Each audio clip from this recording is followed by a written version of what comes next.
Assalamualaikum warahmatullahi wabarakatuh. Bagian hewan kurban yang mana yang boleh dibawa pulang oleh pekerja saat pelaksanaannya? Kok ndak perlu dikaji lah, api lah. Mestinya kok dikaji fikih kurban sebelum penyembelihan kurban. Kalau dikaji kini, lah habis yang ngambil potong ya sekedar sila wang potong ngambil kepala sama kaki. Ambo beli kambing.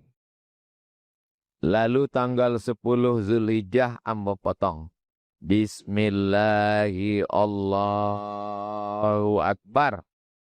Sesudah itu ambo bolah perut kambing tadi, ambo ambil hatinya. Ambil hatinya, cuci karena darah najis, kasih limau, bau amisnya hilang, kasih garam, panggang, dimakan. Itu sunnah. Itulah makanan pertama yang dimakan pada tanggal 10 Zulhijjah.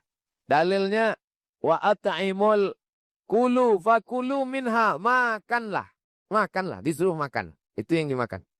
Sisanya, wa at'imul ba'isal faqir. Bagi semua. Itu yang paling afdal. Yang paling afdal, ambil hatinya sesuap, makan untuk barokah, sisanya bagikan.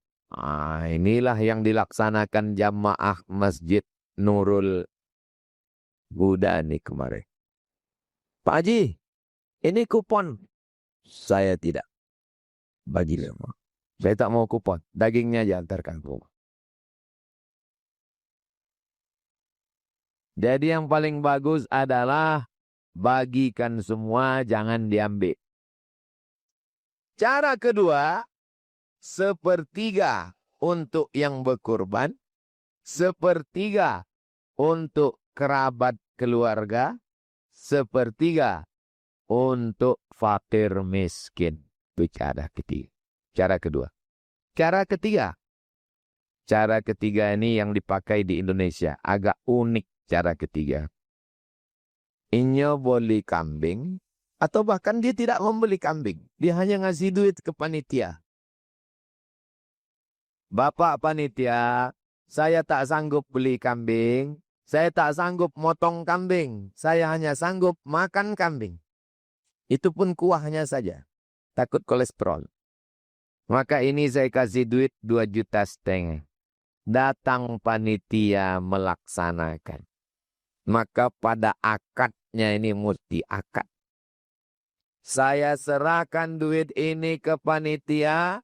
Tolong laksanakan kurban saya, tolong belikan, tolong potongkan, tolong kupaskan, tolong bagikan.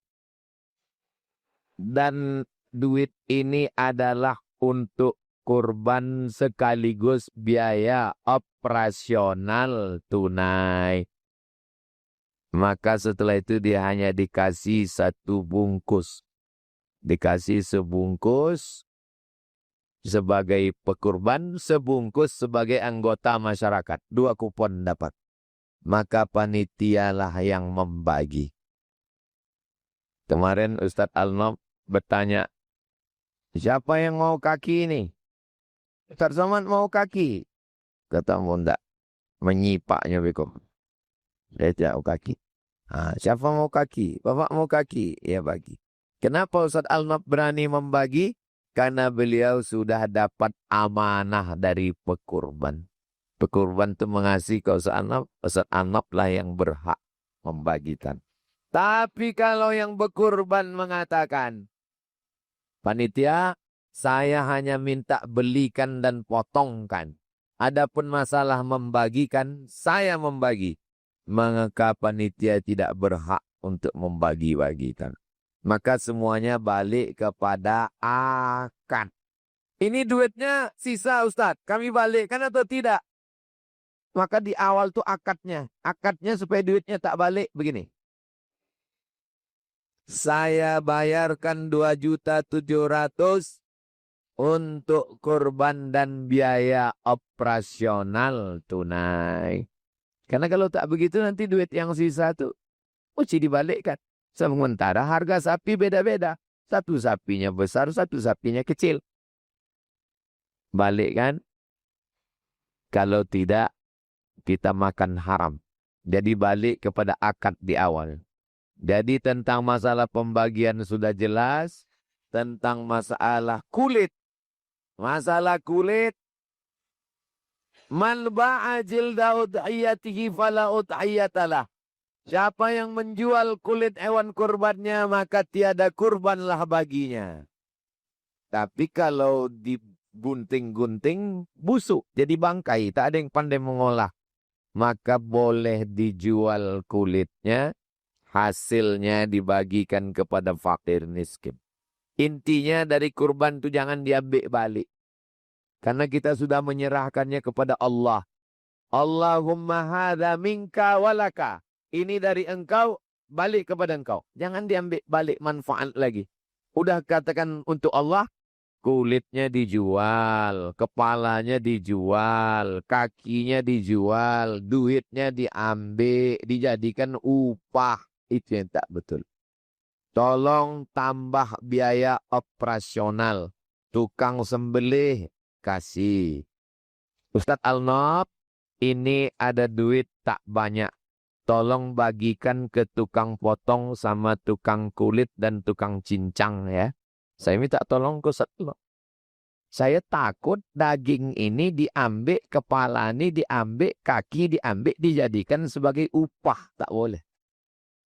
Tak boleh jadi upah. Jadi hadiah, boleh.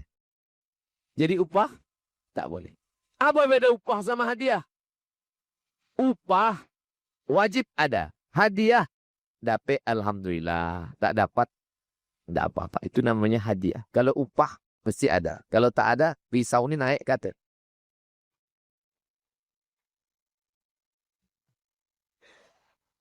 Rumah saya dekat dengan masjid. Alhamdulillah. Berarti bisa sholat berjamaah. Saya sering sholat berjamaah. Tapi ada kalanya saya malas ke masjid. Bolehkah saya berjamaah di rumah sementara imamnya di masjid? Mengingat saya dapat mendengar lafal imamnya dengan jelas. Jarak rumah saya ke masjid 20 meter. Sebenarnya ini bukan pertanyaan. Ini mau ngetes saya. Oke ya. Kalau jawaban pengajian, maka semua yang keliling ini mesti datang ke masjid. Kalau jawaban pengajian. Tapi kalau mau jawaban mengaji kitab, tapi jangan diamalkan. Selama jarak imam dengan makmum itu 300 zira. Ini namanya ba. Ini namanya zira. Ini namanya shibr. Shibr, zira, ba. Selama jaraknya 300 zira antara imam dengan makmum, maka sholat orang yang mengikut itu sah. Sekarang jarak dia, kata dia, dari masjid 20 meter. Sekarang saya tanya, apakah 20 meter itu masuk dalam 300 zira? Ya, karena 300 zira itu 150 meter. Tapi kalau saya sampaikan begini, nanti zuhur masjid ini kosong. Karena semua sholat dari rumah. Ditanya saya bilang, abang tak ke masjid? 300 zira sah, kata Ustaz Abdul Somad. Kalau ndak ambo jawab, ini yang bertanya ini menganggap ambo ndak tahu fikih kok. Kalau ambo jawab, orang masjid ini nanti tak datang ke masjid. Makanya ambo kunci di awal. Jangan diamalkan. 300 zira, 150 meter. Dalam mazhab Syafi'i. Syaratnya dalam mazhab Syafi'i ketat. Imam dengan makmum makmum mesti bisa menengok imam.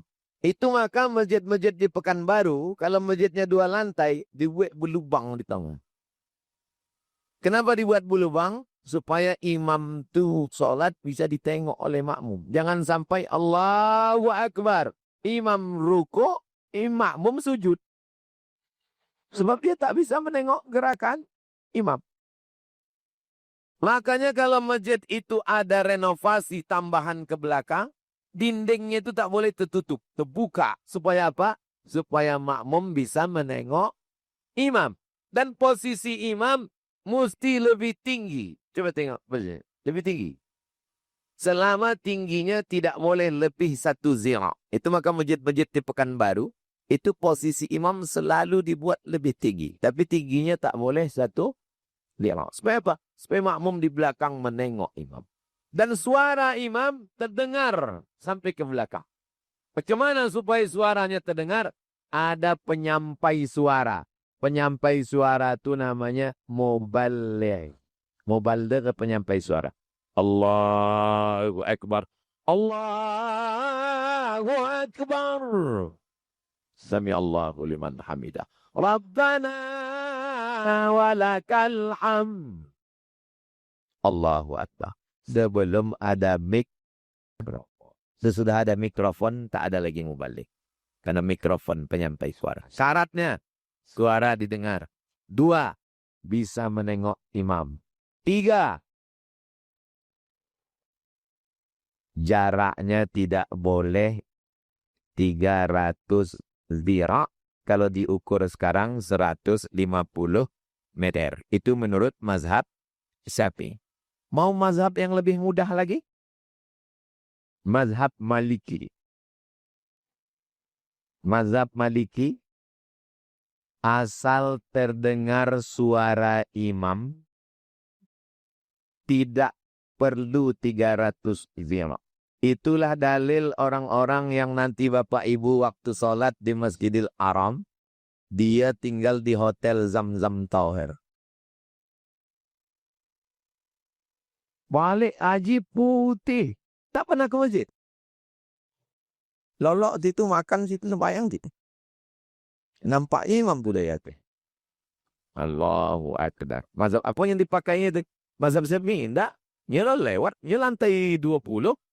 Lewat 150 meter. Nanti mazhab apa tuh? Mazhab Maliki. Jangan diamalkan. Itu kalau tak diamalkan tuh apa Ustaz sampaikan? Sekedar pengetahuan saja. Ambo tetap datang ke Masjidil Haram. Walaupun dia walau polisi. Haji gitu.